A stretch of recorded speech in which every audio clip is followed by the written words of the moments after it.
چین هیواد لخوا د افغانستان له خلکو سره د بشري مرستو د ویش بهیر پیل شو. د خوراکي توکو د مرستې چې پکې وریجې او غنم شامل دي د کډوالو ورستنیدونکو چارو وزارت لخوا په هغه بېوزلو کورنیو ویشل کیږي چې مستحق دي.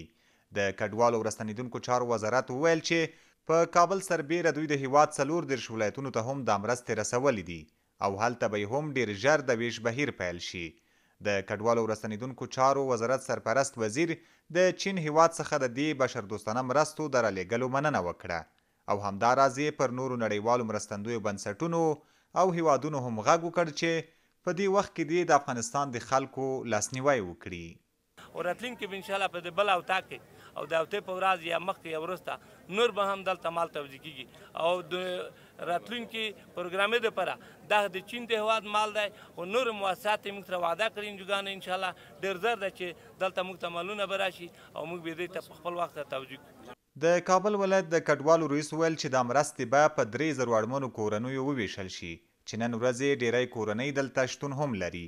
نوموړي زیاته کړه چې دوی شپه ورځ هلې ځلې کوي تر څو هغه وړ او مستحق کسان پیدا کړي چې دا ډول مرستو ته ډیره اړتیا لري. نوموړي همداراز د چین هیواد څخه هم مننه وکړه چې د بېوزله افغانانو لاسنیوی یې کړی دی.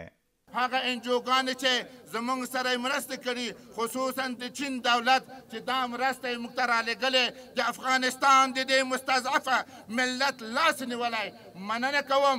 د دې مرستو د ویش پر مهال هغه کورنۍ او کسان چې د مرستو اخیستو لپاره راغلي وایي چې دوی تر دې لا زیاتو بشري مرستو ته اړتیا لري ځکه په خبره یې په هیواد کې د بیکارۍ او لوږې کچه ډیره لوړه شوې ده.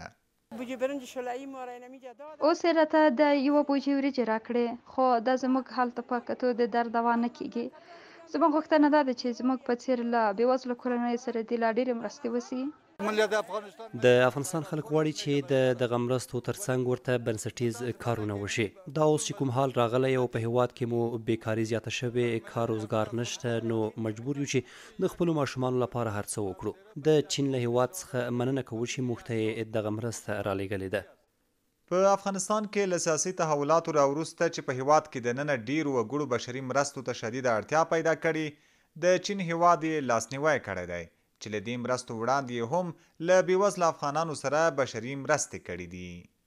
عزت الله احمدزی CMG کابل.